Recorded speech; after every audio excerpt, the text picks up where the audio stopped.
Hey YouTube and comic book fans everywhere, it's BDG Comics, and today I'm giving you my June 8th, 2022 comic book weekend review, and this is what I read this week and what I thought about it, and I'm going to rank them. I read 13 books this week, so I'm going to go from number 13 to number 1, and I'm going to try to do this a little bit faster than I normally do, so let's go.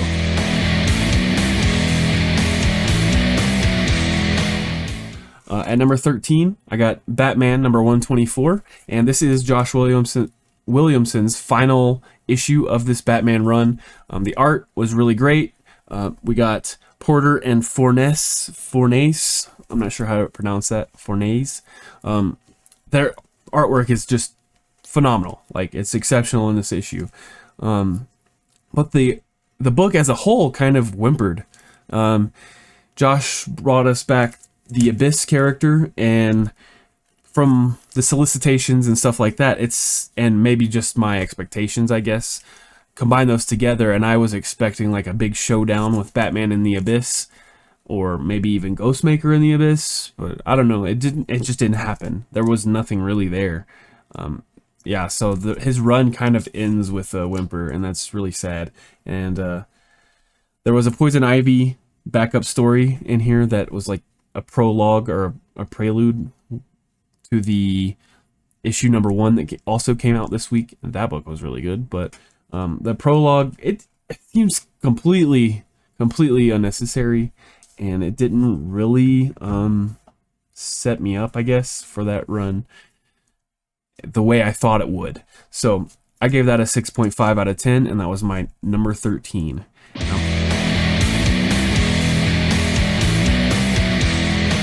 My number 12 is Spawn 330.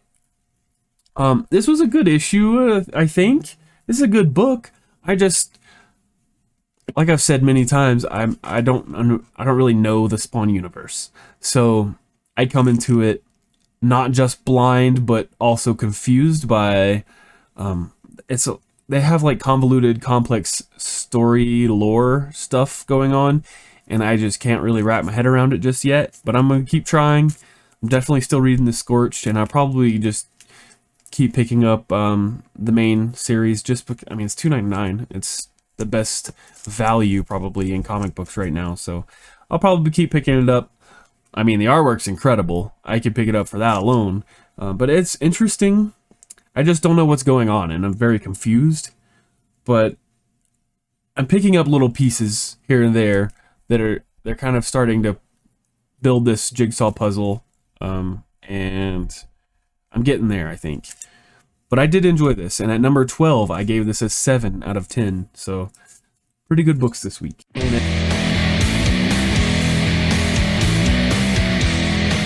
At number 11, I got Savage Avengers number 2, the all-new, all-different Savage Avengers number 2.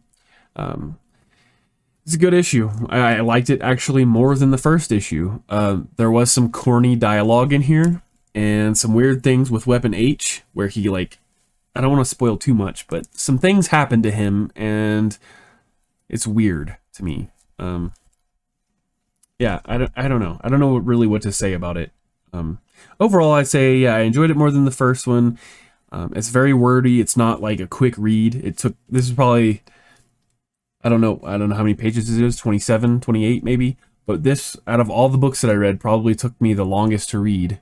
The weirdest thing in here was Elektra had this part where she was like refusing to kill Devil Dinosaur because of like Matt Murdock's influence on her, and her kind of developing this, you know, not wanting to kill mentality.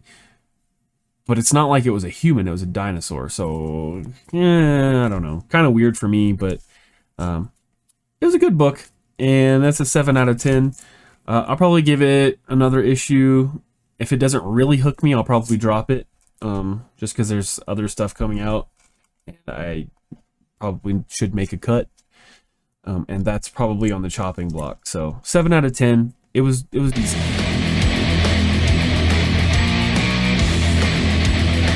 Alright, and then at number 10, we got Batman Killing Time, issue number 4. Still, this series is just not picking up yet for me. It's good. It's interesting more than it's interesting more than it's entertaining for me. It has amazing art. Every issue has been incredible with the art. Marquez, his work is phenomenal. Tom King is really making it confusing. He has so many time jumps, and he keeps going back to this like ancient Greece thing, and I don't know why. It hasn't really been fully explained why he keeps going back to this ancient Greece timeline, like 10,000 years ago or whatever, but I'm thinking there's going to be a connection, and it's going to be a strong, compelling one, and they could really, really stick the landing with this miniseries. But I could also see them just completely falling flat on their face. So, I mean, jury's still out, and time will tell. They got 2 issues left, and it seems like at any point they could wrap it up. It's just kind of a weird little miniseries like that. Like, this could have been the final issue if they just done some things a little bit differently at the end and made it less convoluted. This kind of reminds me of Lost a little bit, like the TV show Lost, where they answer a couple questions, but they ask a little bit more questions than they answer. So it gets, the story widens, the mystery widens, I should say. But I could see it wrapping up in a pretty cool place as long as they do it right. There is a character in here named Nuri Espinoza, and she's like a agent, like a U.S. agent, and she is apparently the buyer of this item. But she's annoying as hell, and I'm gonna go ahead and spoil this little part. The Riddler breaks her hand, or like a couple fingers or something, and it was the most satisfying thing that happened in this whole book, because this character was just annoying as hell. She was cursing like every 3 words, and it was just, I don't mind cussing or cursing at all, like it's fine, but like, Jesus, expand your vocabulary just like a fraction of what you have, because she's just saying the F-bomb like every 3 words. It's just annoying. And the help is awesome. So I gave it a 7.5 out of 10, and that was my number 10.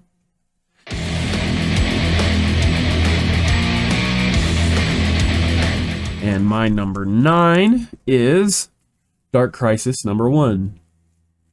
Another great comic book. Honestly, this week was pretty awesome. I didn't really have any books that I didn't enjoy. So this one I gave a 7.5 out of 10. And it is the introductory issue for this little event called Dark Crisis.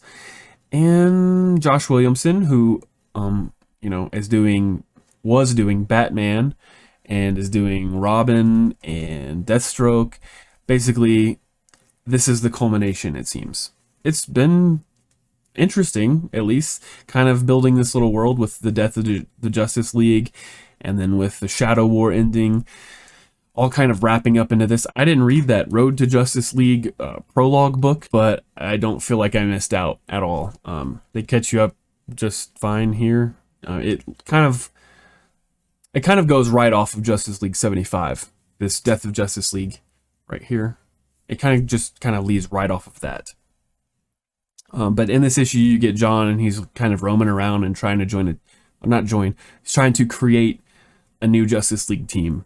And basically this book, you get a bunch of character interactions while the world is kind of turning into shit because the Justice League is dead and crime is like on the rise. Is fine as far as the story goes. The art is great. So DC got another, fantastic artist on this book. And like I said, that's a 7.5 out of 10. And that was my number 9.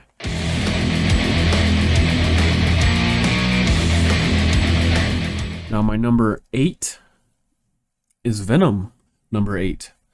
I like this series. I know a lot of people aren't liking this series and they're super down on it. Maybe it's just because I haven't read a lot of comic books. Kind of new as far as that goes, but I have read a good bit of Venom and Carnage. Those are like two of my favorite characters, right? I like the symbiote stuff.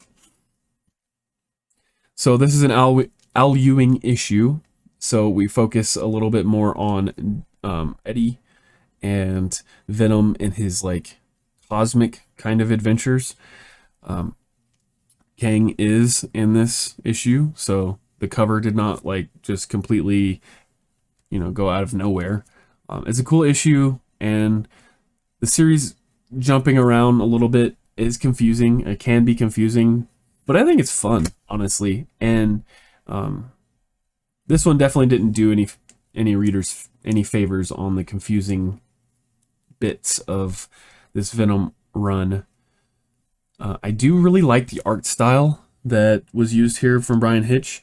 It's very thick, like the outlines, the inking is very thick, and I think normally I wouldn't really like this art, but for Venom, it gives it like this gooey, like the symbiote goo. It gives it that kind of symbiote goo vibe, and I really dig that. So it's a little weird and unique of an art style that I don't think normally would fit the action and the horror aspects that Venom probably should have, but it gives it I don't know, it's like very fluid and gives it like a gooey vibe. It's cool to me. So yeah, it's a cool story, and the duo of Kang and Meridius is pretty sweet. Definitely curious to see where they're going to go with it, and I gave that a 7.5 out of 10, and that was number 8.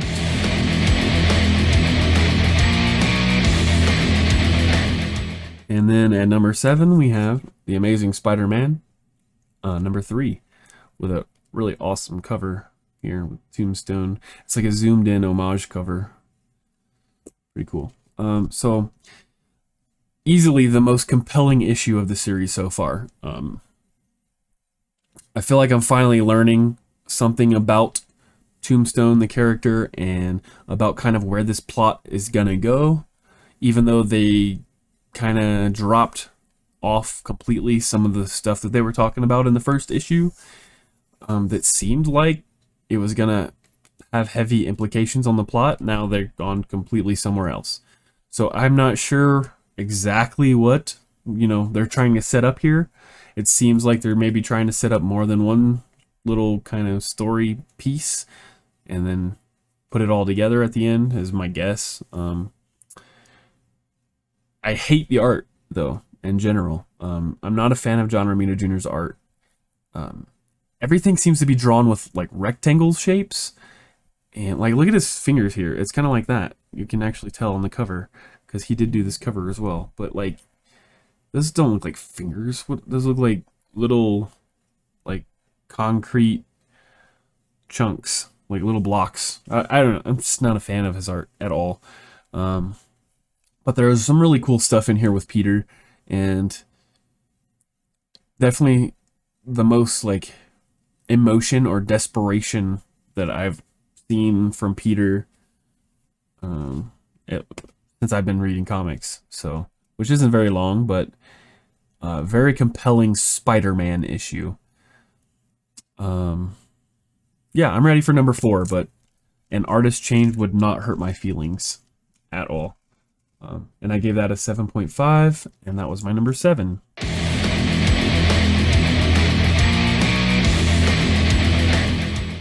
So at number 6, I have Flashpoint Beyond number 2. I'm not really sure exactly what to say about this book. It's a mini series in the Flashpoint universe, and it has the best iteration of Batman, Thomas Wayne. And he's very methodical, but like rash at the same time. Which is it's hard to explain. He says that he's reckless, but I don't think he's really that reckless. He is more vengeful than Bruce. and he is more willing to like get stuff done, whereas Bruce might bug me a little bit by not pulling the trigger or making the decision. Interesting though, interesting issue where he, you know, goes into Arkham Asylum and has some interactions with, I can't remember her name. It's Harvey Dent's wife. I don't remember what her first name is, but Miss Dent has interaction with her because their son is actually kind of hanging out in Bruce Manor, or the Wayne Manor right now. And she was asking if he's okay, but they had a really kind of gruesome interaction. And then, yeah, he has like this fight scene where he's very surgical in his tactics and his, you know, fighting style. And I thought that was cool. I wish we got more of that because there wasn't a lot of action in this book. And this book needs some more action, I think. And that's probably why it's down here at number 6 outside of my top 5. But it has good dark tones throughout, and I gave it an 8 out of 10. And that was my number 6. All right, so here we are at the top 5.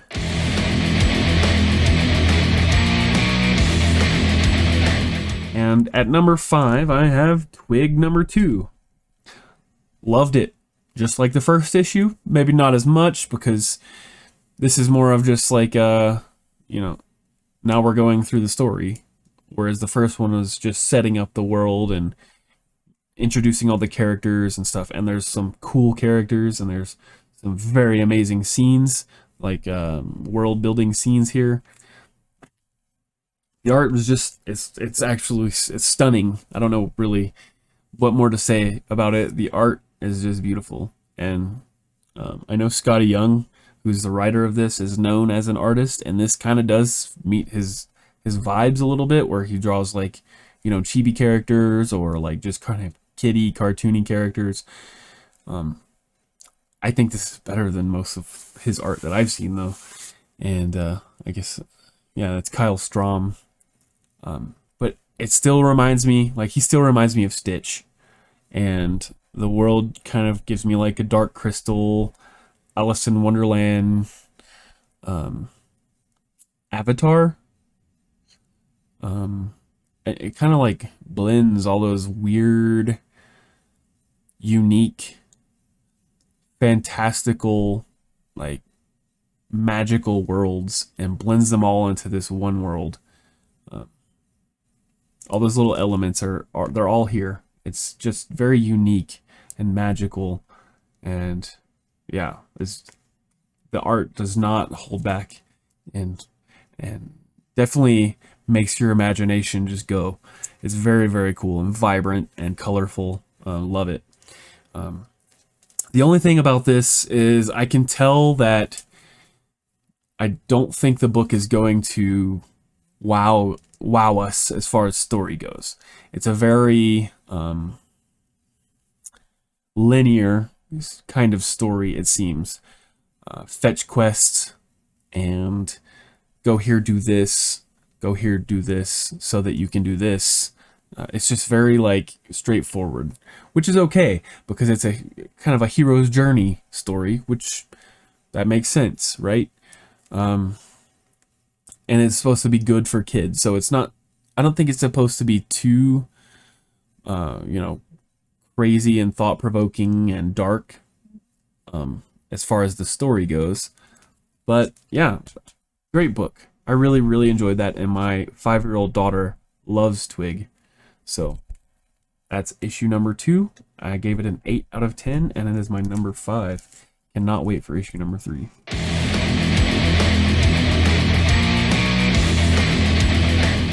All right, and at number 4, Aquaman Andromeda.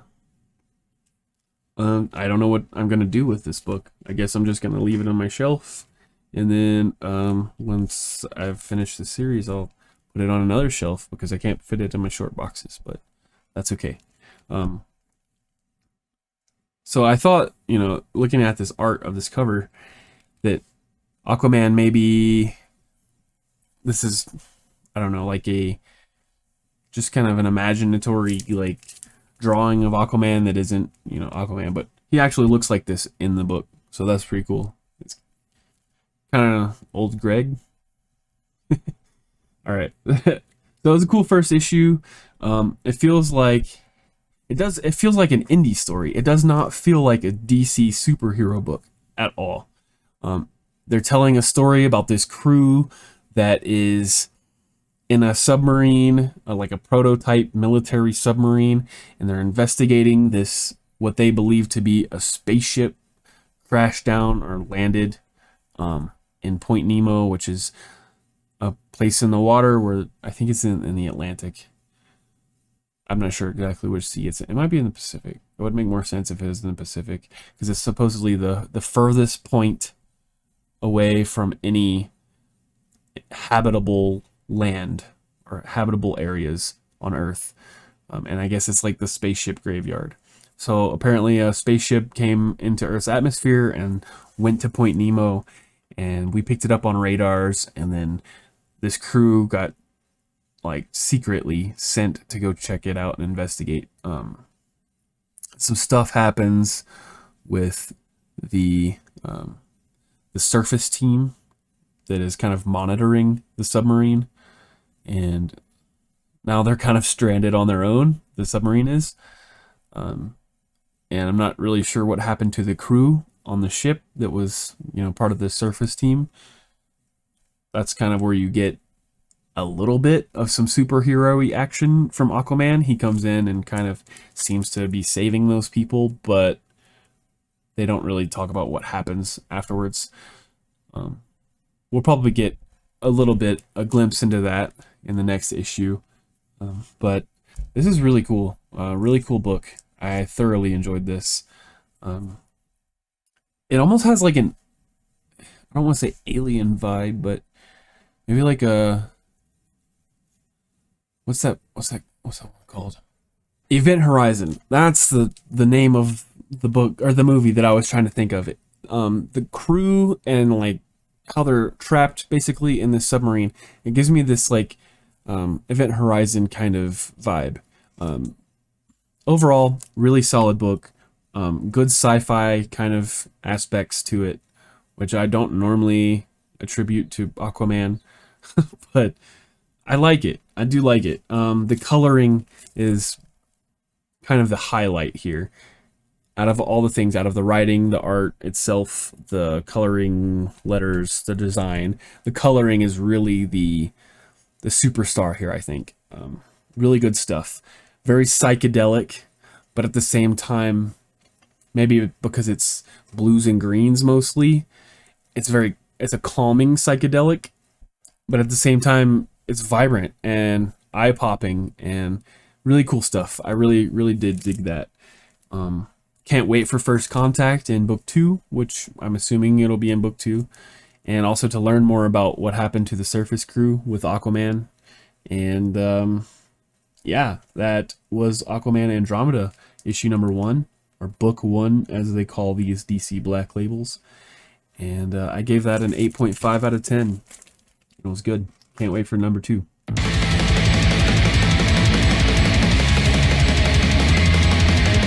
All right, and at number 3, we got Poison Ivy number 1.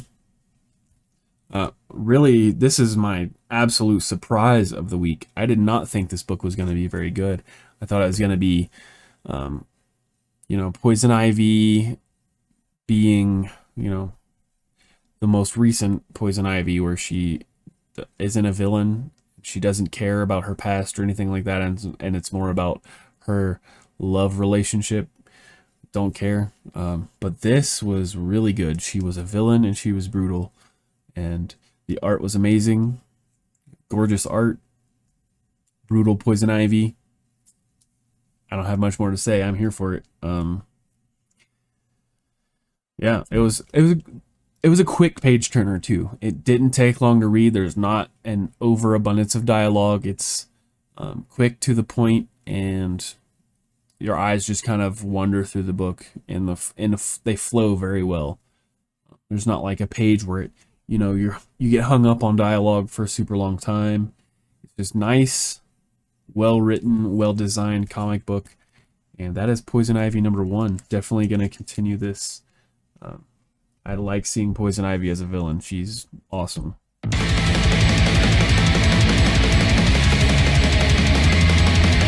Then at number 2, I got Dark Knights of Steel, number 7.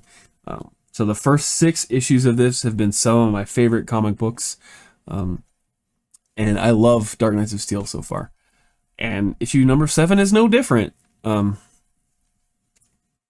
There is a big downside, I would say. I do love Yasmin Putri, and she seems to be gone. She's not on this art anymore, which really stinks for me. I do think it is a downgrade in the art. Not by a whole lot. I don't remember his first name, but Gooden. He's got some really good art in here. Beautiful stuff. On par, I would say, at least nearly on par with the first 6 issues, which I think Yasmin Putri was actually missing on like issue 3 or 4 or something like that. So she didn't do all 6 of them, but yeah, all 6 issues were great, well drawn and well illustrated books. And this one's no different. It's just, I don't think it's quite as good, but still nothing to, no reason to downgrade it for that. It was another fantastic issue. The previous ones were more, seemed to be more like political intrigue and the Game of Thronesy type stuff, where you still get that in here, but you get this like almost plot stalling part where it's a battle between the Teen Titans and Batman, and then you get Ra's al Ghul, or versus Ra's al Ghul, I should say, and a bunch of like dead, risen, like not zombies, but I don't know the proper term for it, but like risen people that, you know, are under his sorcery. Really just cool. And Beast Boy is actually this dragon, which is amazing. So yeah, you do get Beast Boy dragon. This particular scene itself doesn't actually happen, but yeah, Beast Boy becomes this dragon, and it's really cool. Yeah, Putri's art, I'm gonna miss it, but I think the guy's name is Nathan. I think that's what it was. Nathan Gooden. Yeah, he's no slouch, so definitely no hesitation to pick up future issues of this. Can't wait for issue number 8 already, even though it seemed like it took forever for issue number 7 to come out. I think it was like a month and a half or 2 months. But I gave that one an 8.5 out of 10, and that was my number 2.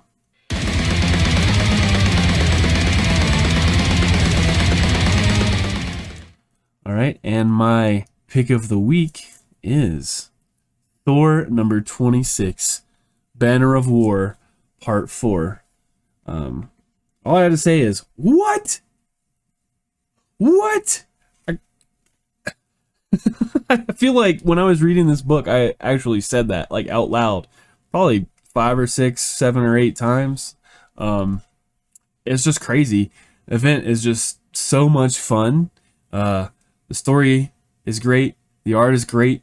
I can't wait for Hulk number 8 and for this to continue, because it's a fast read. It's fast action. It's impactful. It just seems like the implications on this series, on this little mini series event thing, I don't know how they're going to come back from this and how this is going to end. So basically, I'm gonna go ahead and spoil it. It's been out for 6 days. I don't care. So you get Hulk, right? In the last issue, Hulk explodes with this gamma bomb, and that was Hulk 8, I think.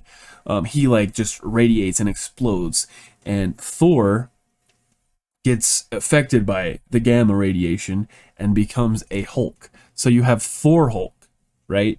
And he's just beating the ever-living shit out of Hulk. He's just like donkey punching him. He's just destroying him, right?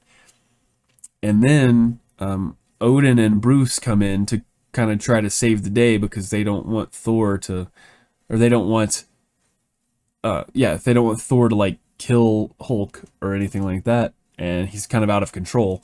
So they throw in Mjolnir, and it goes right past. Actually, Thor as Hulk tries to catch Mjolnir, and it like smacks his hand, and he can't catch it. And then it comes to Hulk, and Hulk catches it. So you have in this issue, Thor as a Hulk versus Hulk as a Thor. It's just nuts, man. It's nuts. I love this series so far. Can't wait for the next one, and I don't want it to end, but I do want to see a conclusion because I'm very curious to see how they wrap this all up. Oh yeah, even in this one, they tried to bring Thor as Hulk back to Asgard. What's her name? Sif sends out the Bifrost, the Rainbow Bridge or whatever, and tries to pull him back, and he fights it, and then he ends up shattering the Bifrost. So the Rainbow Bridge to Asgard is like shattered, and it's dead. So there's definitely, that's what they're showing actually in this picture, in this cover art. But some serious implications on this run of Thor as well as the run of Hulk, I think. Definitely can't wait for the next issue, and yeah, very exciting stuff. And I actually gave that one a 9 out of 10. And that's what I read this week, and that's what I thought about all the books that I read. Let me know down in the comments below what you read and what you thought about that, and what were your favorite books of the week. Give me like a top 3 or something like that, right? And then make sure to smash that like button and put your D inside my subscribe. And other than that, I guess that's it for me. So until next time.